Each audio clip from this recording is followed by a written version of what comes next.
Hello बच्चों, welcome to Madhulika classes. तो आज हम स्टार्ट करेंगे क्लास 6 का 13th चैप्टर, जो कि है फन विद मैग्नेट्स। मैग्नेट्स आप लोगों को पता है, हिंदी में इसको चुंबक बोलते हैं। ठीक है ना। आप लोगों ने देखा भी होगा, हम जब छोटे होते हैं तो बहुत ज़्यादा इससे खेलते हैं। अगर हमें मैग्नेट मिल जाता है तो उसको हर जगह चिपका चिपका के देखते रहते कहाँ पे चिपकेगा। तो आज मैं आपको बताऊंगी कि वो क्यों किसी चीज़ पे चिपकता है, या किसी चीज़ से वो अट्रैक्ट नहीं होता है, एक दूसरे की तरफ नहीं आते हैं, जबकि उसका उल्टा हो जाता है, ऑपोजिट हो जाता है। कभी कभी आपके साथ ऐसा भी हुआ होगा ना, जब आपने दो मैग्नेट्स लिए होंगे, उनके साथ खेल रहे थे, तो वो दो मैग्नेट्स चिपकने की बजाय अब एक दूसरे को धक्का देते हैं, है ना, ऑपोजिट ऑपोजिट साइड्स में।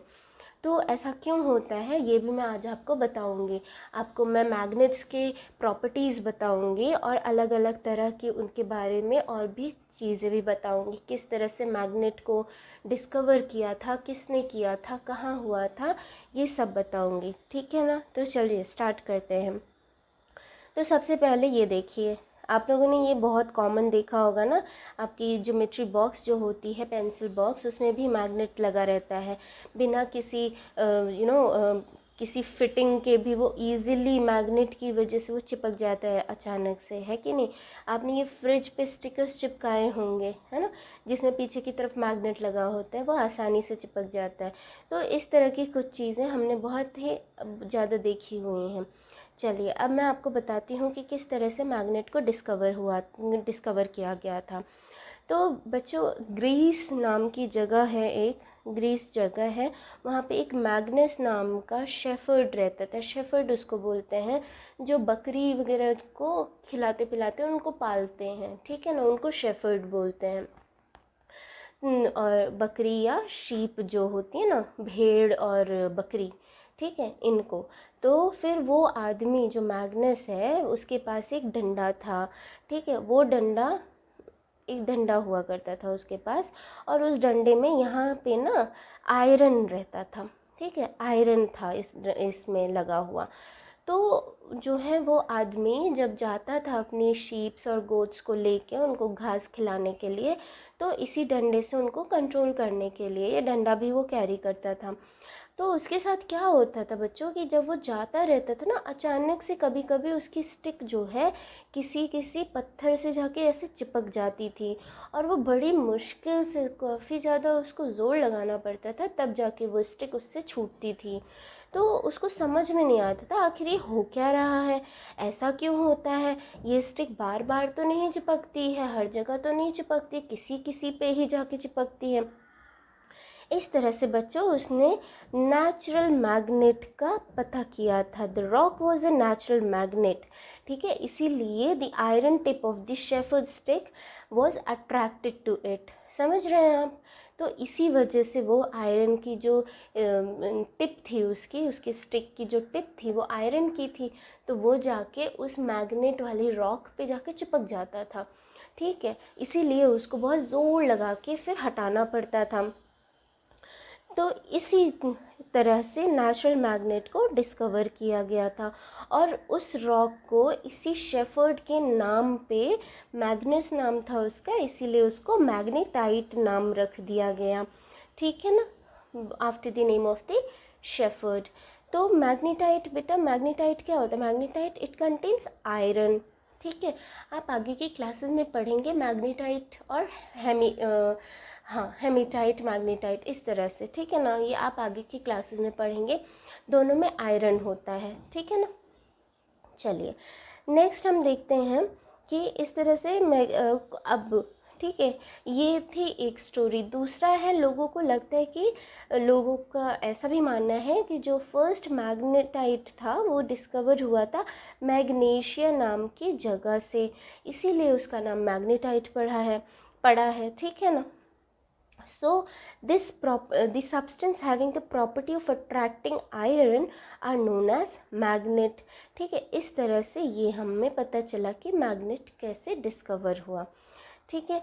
अब लोगों ने क्या किया, in any case people now have discovered that certain rocks have property of attracting piece of iron, ठीक है। चाहे जो भी स्टोरी हो, चाहे मैग्नस शेफर्ड ने इसको डिस्कवर किया, चाहे मैग्नीशिया नाम की जगह पे डिस्कवर हुआ, कोई भी स्टोरी हो, लेकिन अब क्या लोगों को पता है, लोगों को ये पता है कि मैग्नेटाइट नाम का एक रॉक होता है जिसमें ये प्रॉपर्टी होती है कि वो आयरन को अट्रैक्ट कर लेता है। ठीक है, they also found the small pieces of these rocks have some special properties. तो उन्होंने जो ये नेचुरली अकरिंग मटेरियल था उसी को क्या नाम दिया, उसको नाम दिया बेटा मैग्नेट। ठीक है ना, उसको नाम दिया मैग्नेट। ठीक है, लेटर ऑन अब ये जो नेचुरल मैग्नेट है वो तो कहाँ पे पता चला, ग्रीस में। अब क्या किया है लोगों ने, आर्टिफिशियल मैग्नेट भी बना लिए हैं। जैसे कि हर चीज़ आर्टिफिशियल मैन्युफैक्चर हो रही है, उसी तरह से मैग्नेट को भी आर्टिफिशियली बनाया है, अलग अलग शेप्स में। जिस तरह से आपको ये शेप्स दिख रही हैं यहाँ पर, ये देखिए, ये इसको बोलते हैं बार मैग्नेट, ये हो गया सिलेंड्रिकल मैग्नेट, ये देखिए हॉर्स शू शेप्ड मैग्नेट है। ठीक है, ये हो गया हमारा बॉल एंडेड मैग्नेट, ये बॉल शेप है ना, बॉल शेप एंडेड मैग्नेट। ठीक है, ये 4 तरह के अलग अलग शेप्स के मैग्नेट हैं, ये सब आर्टिफिशियल मैग्नेट्स हैं। ठीक है ना, चलिए अब नेक्स्ट हम देखते हैं, एक एक्टिविटी हमने करना है। इस एक्टिविटी में क्या करना है, आपको इस तरह का सेटअप करना है। ठीक है ना, ये देखिए ये सेटअप है। ठीक है, ये सेटअप है। इसमें क्या करना है बच्चे, ये एक हमें पेपर कप लेना है और इस क्लैंप की हेल्प से इस तरह से इसको सेट करना है, और इस पेपर कप में हमें मैग्नेट को रखना है और फिर उसको पेपर से ढक देना है ताकि किसी को पता ना चले कि अंदर मैग्नेट है। अब क्या करना है, एक थ्रेड लेना है और उसके एक टिप पे आयरन का कोई भी पिन लगाना है। ठीक है, क्लिप लगाना है। फिर आप इस थ्रेड को नीचे और इस क्लिप को ऐसे यहाँ पे रखेंगे ना, तो it will get attracted to the magnet inside this paper cup. तो ये अट्रैक्ट होगा तो फिर क्या आपको दिखेगा, इस ट्रिक में क्या दिखेगा, इस ट्रिक में आपको दिखेगा कि जो क्लिप है ना बच्चे, जो हमने इसमें क्लिप लगाया हुआ है, it will be raised in air without support like a kite. ठीक है ना, ये देखिए, bring the clip near the base of the cup, the clip is raised in air without support like a kite। ठीक है, समझ रहे हैं। तो इससे हमें क्या पता चलता है कि magnet have the property to attract iron. ठीक है ना, चलिए अब हम बात करते हैं 2 तरह के मटेरियल्स की। एक होती है बेटे मैग्नेटिक मटेरियल, एक होती है नॉन मैग्नेटिक मटेरियल। जैसा कि नाम से ही पता चल रहा है तो आपको समझ में आ ही गया होगा, मैग्नेटिक मटेरियल वो होगा जो मैग्नेट की तरफ अट्रैक्ट होगा, नॉन मैग्नेटिक वो होगा जो मैग्नेट की तरफ अट्रैक्ट नहीं होगा। चलिए इसको और अच्छे से हम देखते हैं। तो इसमें क्या है, एक एक्टिविटी है। इस एक्टिविटी में आपको क्या करना है, आपने जिस तरह से शेफर्ड की स्टिक थी, मैग्नेस की स्टिक थी, उसी तरह से आपको एक स्टिक लेनी है, बट उसमें आयरन, जैसे शेफर्ड की स्टिक में क्या था, नीचे आयरन था, तो आपको आयरन की जगह छोटा सा मैग्नेट लगाना है और फिर उस स्टिक को अपने जहाँ भी आप कहीं जा रहे हैं तो वहाँ पे आप लेके जाइए। तो आप देखेंगे कि उस स्टिक में जहाँ पे मैग्नेट है वहाँ पे कुछ कुछ कुछ कुछ चिपक जाएगा। वो जो चिपका है वो क्या है बेटा, वो जो उस पर स्टिक हो गया है वो रहेगा आपका आयरन। ठीक है, अब ज़रूरी नहीं है कि वो आयरन ही हो, आयरन नेल्स ही हो। ठीक है, जब आप उसको देखेंगे ना तो आपको बहुत सारे ऑब्जेक्ट्स दिखेंगे। तो इसका ये मतलब है जो इस मैग्नेट से स्टिक हुए हैं वो सारे के सारे जो ऑब्जेक्ट्स हैं उनमें प्रॉपर्टी है उस मैग्नेट से स्टिक होने की, इसीलिए वो क्या हो जाएंगे, वो मैग्नेटिक मटेरियल हो जाएंगे। ठीक है ना, और जो नहीं चिपके हैं इसका मतलब वो नॉन मैग्नेटिक थे। ये हो गया हमारा एक्टिविटी 2। तो इसमें आपको क्या करना है मैंने आपको बताया। अब देखिए, अब आपको एक और नहीं ठीक है, इतना ही।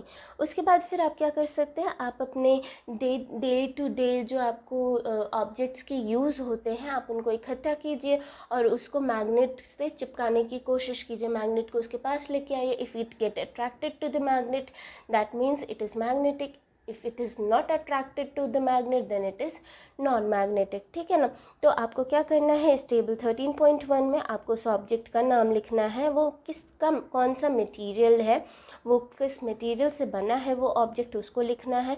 उसके बाद if it get attracted to the magnet then if it is yes then write yes, if no then write no.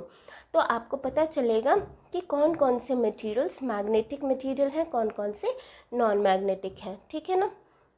ये एक्टिविटी आप कीजिए। और ये देखिए हमारा यहाँ पे पूरा लिखा हुआ है, एक बार हम रीड करेंगे।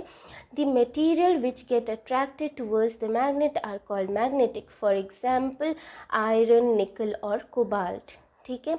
The materials which are not attracted towards the magnet are non magnetic. ठीक है, आपको एग्जाम्पल में लिख सकते हैं, प्लास्टिक है, रबर है, ठीक है, ये सब आप लिख सकते हैं। बाकी और भी नॉन मैग्नेटिक मटेरियल आप ये एक्टिविटी जब करेंगे 13.1 टेबल फिल करेंगे तो आपको इस मटेरियल के बारे में पता चलेगा। ठीक है ना। चलिए, ये हो गया हमारा magnetic and non magnetic materials.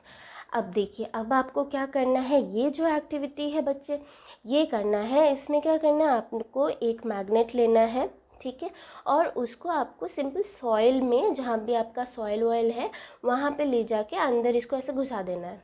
ठीक है, घुसा के फिर ऊपर निकाल लीजिए। तो आप देखेंगे थोड़ी बहुत सॉइल के जो पार्टिकल्स हैं, सॉइल या सैंड के जो पार्टिकल्स हैं वो स्टक हैं। ठीक है, इस तरह से मैग्नेट के ऊपर स्टिक रहेंगे।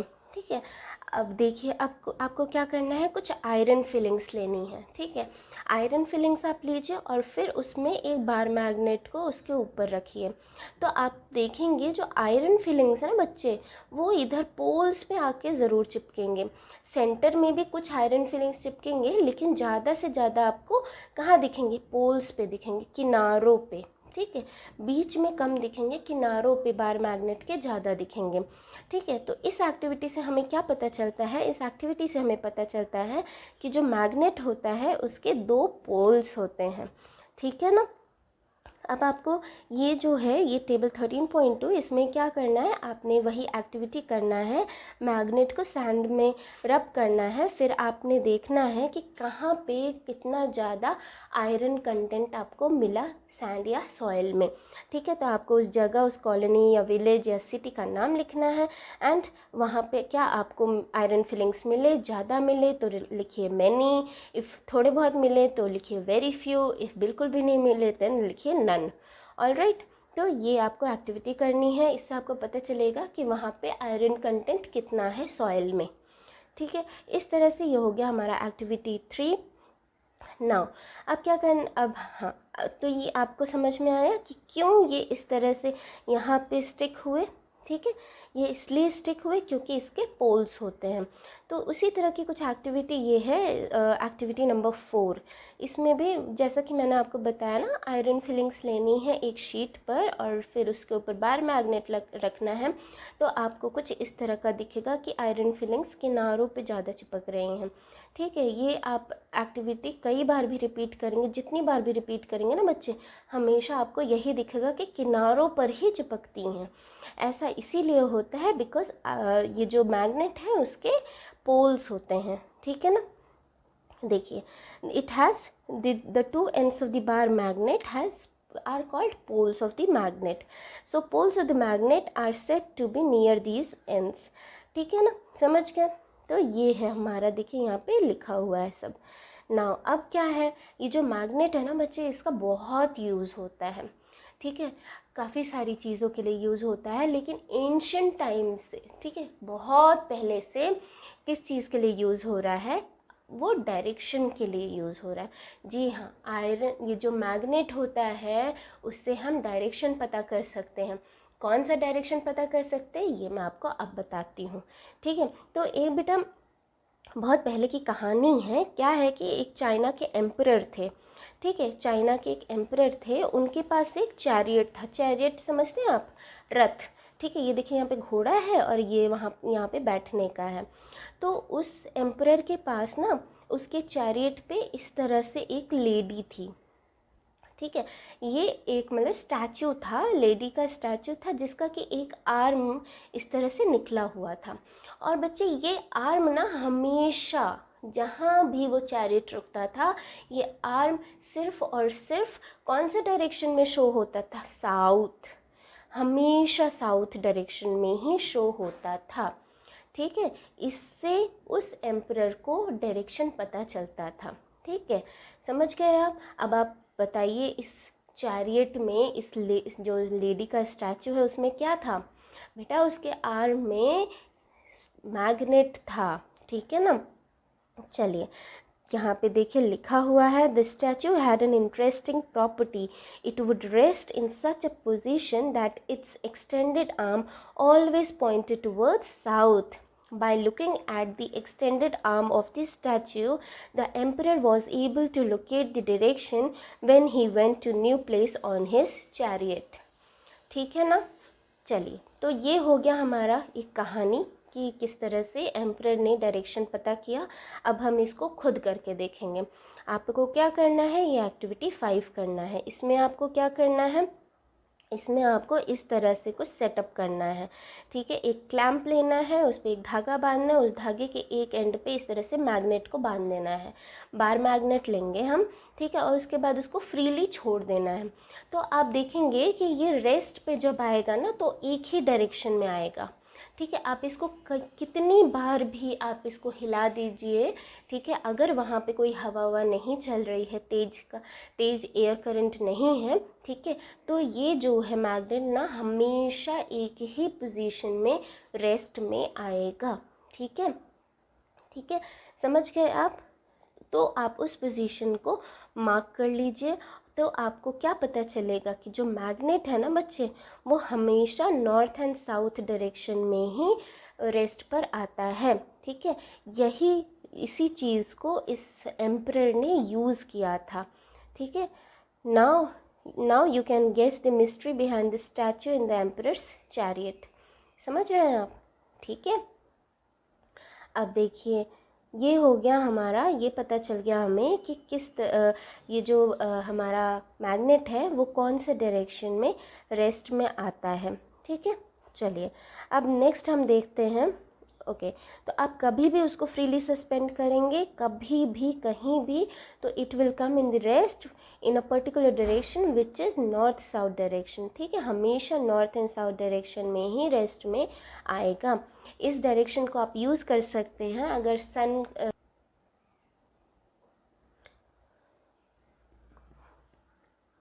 हाँ, तो ये अब नॉर्थ एंड साउथ डायरेक्शन आप कैसे पता कर सकते हैं? आप पता कर सकते हैं बाय लुकिंग एट द सन। जब सन राइज होता है बच्चे, तो सन कहाँ पे किस डायरेक्शन में राइज होता है? सन राइज होता है बच्चे ईस्ट डायरेक्शन में, राइट? ईस्ट डायरेक्शन में राइज होता है। तो ईस्ट का जो ऑपोजिट होगा बच्चे, वो कौन सा डायरेक्शन होगा? वेस्ट होगा। ठीक है, तो आप अपना ईस्ट की तरफ खड़े हो जाइए, ईस्ट की तरफ आप अपना फेस करके खड़े हो जाइए। ठीक है, फिर अपने जो दोनों आर्म्स हैं उनको ऐसे स्ट्रेच कर लीजिए। ठीक है, जब आप स्ट्रेच करेंगे तो आपका जो राइट हैंड है ना बच्चे, वो आपका साउथ डायरेक्शन में फेस हो रहा है। ठीक है, और जो आपका लेफ्ट हैंड है वो आपका नॉर्थ डायरेक्शन शो करेगा। ठीक है ना, समझ रहे हैं? तो इस तरह से आप पता कर सकते हैं कि जो आपका मैग्नेट है वो कौन सी डायरेक्शन में है। ठीक है, लेकिन इसके लिए आपको सनराइज़ जब होता है तब का आपको पता होना चाहिए कि सनराइज़ हो रहा है इसी टाइम और इस डायरेक्शन में राइज़ हुआ है। ठीक है, चलिए, इस तरह से हमने ये पता कर लिया कि जो हमारा मैग्नेट होता है वो हमेशा कौन सी डायरेक्शन में रहेगा? नॉर्थ एंड साउथ डायरेक्शन में। अब देखिए, जो एंड ना हमारा नॉर्थ की तरफ पॉइंट कर रहा है बच्चे, ठीक है, the end of the magnet that points toward north is called north seeking end, और it is called north pole of the magnet. ठीक है, समझ गए? And the other end that points towards south is called south seeking end और the south pole of the magnet. ठीक है, तो अब आप समझ गए, कोई भी मैग्नेट है उसके दो एंड्स होते हैं, एक नॉर्थ एंड होता है, एक साउथ एंड होता है। North pole and south pole, समझ गए? कोई भी मैग्नेट होगा उसके दो पोल्स होंगे ही होंगे। और ये जो दोनों पोल्स हैं ना बच्चों, ये अलग अलग कलर में रहते हैं। ठीक है, ताकि आपको पता चल सके कि ये नॉर्थ पोल है, ये साउथ पोल है। ठीक है, इस तरह से हमने पता कर लिया कि the magnet has two poles and it one of the pole is towards the north direction and other pole is towards the south direction if suspended freely. Okay, now अब देखिए ओल्डन डेज से इसको use किया जा रहा है, इस property को, मैग्नेट की इस प्रॉपर्टी को हमें काफ़ी टाइम से यूज़ कर रहे हैं।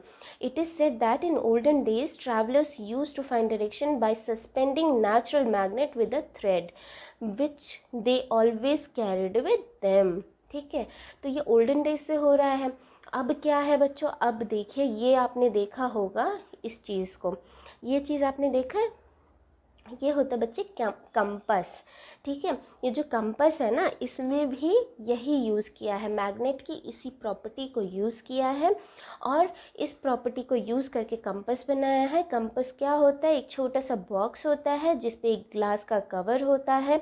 ये मैग्नेटाइज्ड नीडल होता है जो कि हमेशा नॉर्थ एंड साउथ डायरेक्शन में ही रेस्ट करता है। आप कहीं भी उस कंपास को लेके जाएंगे तो उसका जो नीडल है वो हमेशा नॉर्थ एंड साउथ डायरेक्शन को ही दिखाएगा, शो करेगा।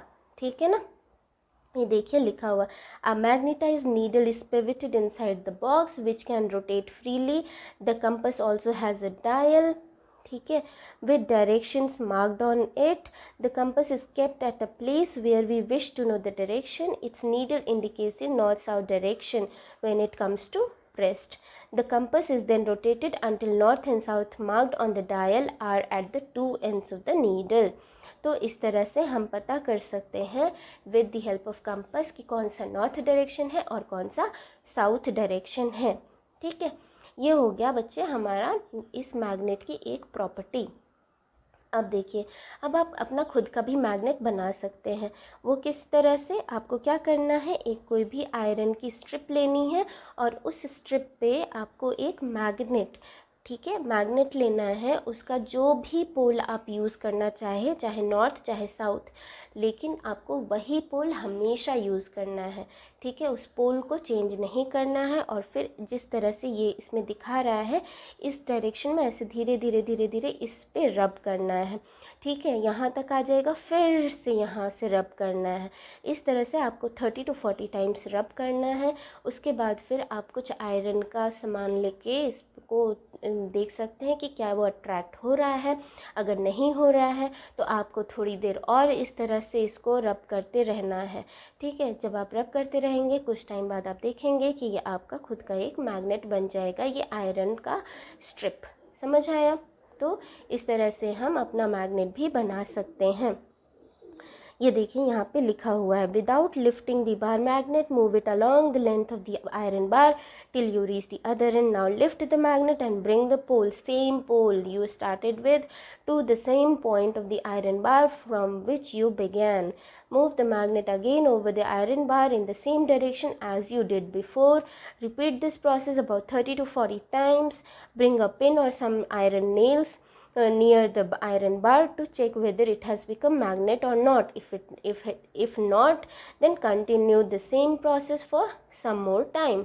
ठीक है, तो आपको पता चलेगा कि इस तरह से हम मैग्नेट भी बना सकते हैं। ठीक है ना। नाउ अब ये जो एक्टिविटी है बच्चे, एक्टिविटी नंबर 6, इसमें आपको क्या करना है, इसमें आपको एक मैग्नेटाइज्ड आयरन नीडल लेना है जो कि आपने मैग्नेट बनाया वो, ठीक है, और उसको जो एक कॉर्क होता है बच्चे, बॉटल वगैरह में होता है कॉर्क, ठीक है, वो लेना है। उसमें उस नीडल को इस तरह से, दिख रहे हैं नॉर्थ साउथ लिखा हुआ है ना, इस तरह से इस नीडल को इंसर्ट कर देना है। ठीक है, इंसर्ट करके एक मग लेना है, उसमें पानी रखना है, कप या मग जो भी आप लेना चाहें, ठीक है, उसमें पानी रखना है और इस कॉर्क को उसमें रख देना है। और इस तरह से रखना है कि जो आपका ये आयरन नीडल है ना, वो पानी के अंदर ना जाए। ठीक है, तो कॉर्क जो होता है बहुत हल्का होता है, वो पानी पे फ्लोट करता है, सिंक नहीं करता है। तो जब ये रेस्ट पर आएगा तो आप देखेंगे कि आपका ये नॉर्थ डायरेक्शन और साउथ डायरेक्शन दिखाएगा। ठीक है, नॉर्थ एंड साउथ डायरेक्शन में ही ये रेस्ट पर आएगा जो आपकी ये नीडल है। ठीक है, समझ गए? तो इस तरह से हमारा एक कंपास बन जाएगा। जैसे हमने एक अपना मैग्नेट बनाया उस तरह से एक कंपास बना लेंगे। ठीक है, देखिए ये लिखा हुआ है, insert the magnetized needle through a small piece of cork or foam, let the cork float in water in bowl or tub, make sure the needle does not touch the water, your compass is now ready to work। ठीक है, उसके बाद फिर आप उसका direction देखिए तो आपको पता चलेगा कि the needle fixed in it, आप उसको रोटेट करेंगे, then it will always come to rest in the same direction. ठीक है ना, इन द सेम डायरेक्शन। तो इस तरह से आपका ये कंपास बन जाएगा। चलिए अब हम देखते हैं एक और प्रॉपर्टी मैग्नेट की, जो है attraction and repulsion between magnet. तो अट्रैक्शन आपको समझ में आया, आपने दो मैग्नेट्स या मैग्नेट और कोई भी आयरन का आयरन नेल लेना है, ठीक है, उसको अगर आप मैग्नेट के पास लेके जाएंगे तो क्या होगा, the iron nail will get attracted to the magnet और उससे जाके स्टिक हो जाएगा, राइट। तो उसको बोलते हैं अट्रैक्शन। क्या बोलते हैं, अट्रैक्शन। रिपल्शन इसका जस्ट ऑपोजिट होता है। आप दो मैग्नेट्स को लेंगे, ठीक है, कभी कभी क्या होगा, ये दोनों मैग्नेट अट्रैक्ट होके स्टिक हो जाएंगे और कभी कभी आप देखेंगे ये दोनों एक दूसरे को पुल करेंगे, वापस जाओ वापस जाओ, समझ रहे हो, सॉरी, हाँ, पुश करेंगे, ठीक है, कि धक्का देंगे, पुश करेंगे कि दूर हो जाओ, ठीक है ना। तो उसको बोलते बच्चे रिपल्शन। अब इसको हम शो कैसे करेंगे, हमने एक काम, ये एक्टिविटी करनी है, इसमें क्या करना है, आपको टॉय कार्ड्स लेने हैं इस तरह से और दो मैग्नेट्स लेने हैं जिस पे आपको नॉर्थ एंड साउथ डायरेक्शन पता हो। मान लीजिए ये रेड वाला नॉर्थ डायरेक्शन है और ये ब्लू वाला साउथ डायरेक्शन है, ठीक है, ये नॉर्थ है और ये साउथ है, ठीक है। आपको क्या करना है, एक ये दोनों कार्ड्स हैं, सबसे पहले ये हम देखेंगे ए बी वाला, ठीक है, ये दो कार्ड्स हैं, इसमें पहले क्या करना है, इसका जो साउथ पोल है और इसका जो नॉर्थ पोल है वो एक दूसरे की तरफ रखना है और इधर का जो नॉर्थ पोल है और इधर का जो साउथ पोल है वो उल्टा, मतलब उल्टा रखना है, ठीक है, समझ रहे हैं आप।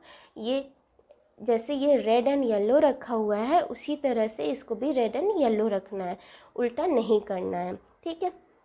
ये देखिए कार का आगे का इस तरफ है, ठीक है, तो आपको क्या पता चलेगा, इट विल अट्रैक्ट, ठीक है, ये इसकी तरफ आएगा, ये इसकी तरफ आएगा, तो ये अट्रैक्ट होंगे, ठीक है। तो इससे हम क्या कह सकते हैं, जो ऑपोजिट पोल्स होते हैं ये अट्रैक्ट करते हैं, ठीक है। इसी तरह से आपने दूसरा करना है, क्या करना है, इसमें आपको जो ये नॉर्थ पोल है और ये नॉर्थ पोल है दोनों एक तरफ रखना है, मतलब एक दूसरे की तरफ रखना है, और जो साउथ पोल है वो साउथ पोल है उसको ऑपोजिट्स में रखना है। तो आप क्या देखेंगे, जो सेम पोल्स होते हैं they will repel each other, ठीक है ना, they will not get attracted, they will repel each other, ठीक है। तो इस तरह से हमने अट्रैक्शन और रिपल्शन पढ़ लिया। तो इससे आपको पता चल जाएगा कि जो ऑपोजिट पोल्स होते हैं वो अट्रैक्ट करते हैं, ठीक है ना। यहाँ देखिए लिखा हुआ है, this property of magnet can also be observed by suspending a magnet and bringing one by one the poles of another magnet near it, ठीक है। इस तरह से आपने पता करना है, ये एक्टिविटी अगर आप करेंगे तो आपको अच्छा लगेगा, मज़ा आएगा। तो इसमें आपको लिखना है front of car A facing the front of car B, ठीक है। तो how do the car moves, they will attract each other, ठीक है, attract. Rear of car A facing the front of car B, sorry sorry sorry, एक second, front of car A ना, front of car A and front of car B, yes, तो they will attract, मैंने सही लिखा था, ठीक है, attract होंगे। अब देखिए rear of car A facing the front of car B, rear of car A, rear मतलब पीछे का, car A facing the front of car B, तो क्या हो जाएगा बच्चे, ये सेम पोल्स एक तरफ आ जाएंगे ना, तो क्या होगा, ये हो जाएगा रिपल्शन, ठीक है ना। अब देखिए car A placed behind the car B, ठीक है, तो ये आगे का आप खुद कीजिए। अब आपको समझ में आ गया ना, अगर साउथ पोल पास रहेंगे तो they will repel each other, ठीक है। अगर नॉर्थ पोल और साउथ पोल पास रहेंगे तो अट्रैक्ट होंगे, नॉर्थ पोल पास रहेंगे तो रिपेल होंगे, साउथ पोल साथ रहेंगे तो रिपेल होंगे, साउथ पोल नॉर्थ पोल रहेगा तो अट्रैक्ट होगा। ये आप समझ गए होंगे। इसी के बेसिस पे आपको ये टेबल करना है पूरा, ठीक है। ये आपको आ गया। अब देखिए कुछ कॉशन है, क्या है, मैग्नेट जो है अपनी ये प्रॉपर्टी जो है ना अट्रैक्ट करने की, ठीक है, वो लूज़ कर सकती है। कैसे लूज़ कर सकती है बच्चे? अगर आप उसको हीट कर देंगे, उसको हथौड़े से मारेंगे या उसको बहुत ऊपर से गिरा देंगे, ठीक है, तो इस तरह से मैग्नेट अपनी प्रॉपर्टी को लूज़ भी कर सकती है। और मैग्नेट को हमेशा बहुत अच्छी तरीके से स्टोर करना चाहिए, अदरवाइज़ उसकी जो प्रॉपर्टी है वो वीक हो जाएगी। कैसे स्टोर करना है, ये देखिए इस तरह से बार मैग्नेट को बीच में एक वुडन स्टिक रख के उसके बाद फिर स्टोर करना है। ये हॉर्सशू मैग्नेट है तो यहाँ पे आयरन का कोई बार रखना है, उसके बाद सॉफ्ट आयरन बार रखना है और उसके बाद फिर उसको स्टोर करना है, ठीक है ना। और कभी भी मैग्नेट को इन सब चीज़ों के पास नहीं लेके आना है, ठीक है। कौन कौन सी चीज़ें हैं ये देखिए, मोबाइल है, सीडीज़ हैं, कैसेट है, रेडियो है और टेलीविज़न है या कंप्यूटर है, ठीक है। इस तरह से हमें अपने मैग्नेट को, अपने जो चीज़ें हैं उनको बचाना है, ठीक है। समझ गए? Keep magnets away from cassette, mobile, television, music system, compact disc and computers, ठीक है। चलिए, तो इस तरह से हो गया ये चैप्टर फिनिश। ये कीवर्ड्स आपको समझ आ गए होंगे। हमने देख लिया कंपास क्या होता है, मैग्नेट क्या होता है, मैग्नेटाइट क्या होता है, north pole and south pole, ये सब हमें पता चल गया है। अब हम आते हैं एक्सरसाइज पर। तो एक्सरसाइज में क्या है, first fill in the blank है। Artificial magnets are made in different shapes such as, तो बेटा आप इसको अलग अलग शेप्स जो हैं जैसे बार शेप, हॉर्सशू शेप, ठीक है, बॉल शेप्ड, सिलेंडर शेप्ड, ये सब इसमें लिख सकते हैं। The material which are attracted towards a magnet are called magnetic material, ठीक है। Paper is not a dash material, it is not a magnetic material. Paper कभी भी मैग्नेट से नहीं चिपकेगा। In olden days sailors use to find direction by suspending a piece of magnet, ठीक है। A magnet always has two poles, ठीक है। हमेशा कोई भी मैग्नेट होगा, आप मैग्नेट को अगर मान लो ये बार मैग्नेट है, ठीक है, आपने इस मैग्नेट को इस बीच में से ऐसे तोड़ दिया, ठीक है, तो भी इस मैग्नेट में दो पोल्स ही हमेशा रहेंगे, चाहे आप उसको कितना भी तोड़ते जाएं, ठीक है। क्यों? क्योंकि जब भी वो मैग्नेट को आप फ्रीली सस्पेंड करेंगे तो वो हमेशा नॉर्थ और साउथ डायरेक्शन में ही रेस्ट करेगा। तो जो साउथ की तरफ है वो साउथ पोल, जो नॉर्थ की तरफ है वो नॉर्थ पोल, ठीक है। समझ गए आप? तो इसीलिए हमेशा कोई भी मैग्नेट हो उसके दो पोल्स होते हैं, ठीक। अब ट्रू एंड फॉल्स है। A cylindrical magnet has only one pole. Is it possible? चाहे वो कोई भी मैग्नेट हो, I told you I think 10 times तो हो ही गया होगा, हमेशा हर मैग्नेट के दो पोल्स होते हैं। तो ये हो गया बच्चे false. Artificial magnets were discovered in Greece. जी नहीं, आर्टिफिशियल नहीं, natural magnet was discovered in Greece, ठीक है। शेफर्ड जो था मैग्नस वो ग्रीस में था और उसने नेचुरल मैग्नेट मैग्नेटाइट को डिस्कवर किया था, ना कि आर्टिफिशियल मैग्नेट। बाद में आर्टिफिशियल मैग्नेट्स बनाए गए थे, ठीक है। Similar poles of magnet repel each other, very true. Maximum iron filings stick in the middle of the bar magnet when it is brought near them. Is it middle में होते हैं? नहीं, हमेशा कहाँ होते हैं? पोल्स पे होते हैं, एंड्स पे, ठीक है। अगेन ये false. Bar magnet always point towards north south direction, very true. A compass can be use to find east west direction at any place. East west direction नहीं बच्चे, नॉर्थ साउथ डायरेक्शन, तो ये हो जाएगा false, ठीक है। Rubber is a magnetic material. जी नहीं, false, rubber is a non magnetic material, ठीक है। Now third, it was observed that a pencil sharpener gets attracted by both the poles of a magnet, although its body is made of plastic. Name a material that might have been used to make some part of it. तो आप कोई भी एक material जो कि magnetic material है, जैसे कि आयरन, एल्यूमिनियम, कोबाल्ट, निकल, ठीक है, ये सब आप इसमें लिख सकते हैं, ठीक है। चलिए fourth, Column 1 shows different position in which one pole of the magnet is placed near that of the other. Column 2 में उसका resulting action है, तो आपको बताना है नॉर्थ एंड नॉर्थ पोल है तो बच्चे रिपल्शन होगा. नॉर्थ एंड कौन सा पोल होगा जब अट्रैक्शन होगा? ऑब्वियसली ऑपोजिट पोल से अट्रैक्ट होते हैं, तो नॉर्थ है तो यहाँ पे साउथ होगा. साउथ एंड नॉर्थ है, अगेन अट्रैक्शन होगा. रिपल्शन कब होगा? अगर एक साउथ है तो दूसरा भी जब साउथ होगा तभी रिपल्शन होगा. ठीक है, चलिए next. Right any two properties of magnet. कोई भी दो प्रॉपर्टीज़. पहली कि मान लीजिए दो पोल्स होते हैं मैग्नेट के, हर मैग्नेट के दो पोल्स होते हैं. दूसरा आप लिख सकते हैं कि जो मैग्नेट है that will always rest in north south direction when suspended freely in the air. ठीक है ना, तो ये दो प्रॉपर्टीज़ लिख सकते हैं. What are poles of a bar where are poles of the bar magnet located? तो आप लिख दीजिए at the ends, at both ends of the bar magnet the poles are located. ठीक है. A bar magnet has no marking to indicate its pole. How would you find out near which end is its north pole located?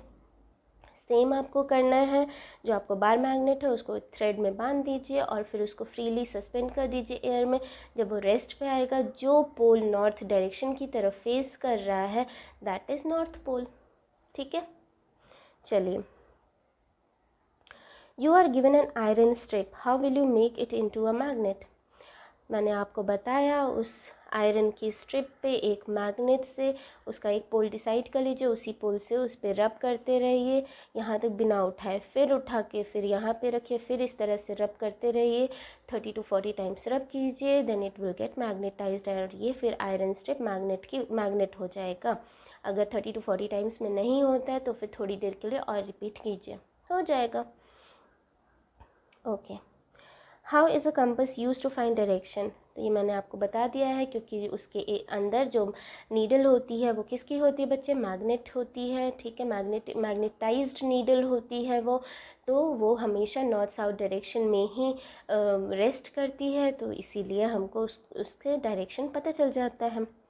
A magnet was brought from different direction towards a toy boat that has been floating in water in a tub. After effect observed in each case is stated in column 1. Possible reasons for the observed effects are mentioned in column 2. Match the statement given in column 1 with those of column 2. Okay.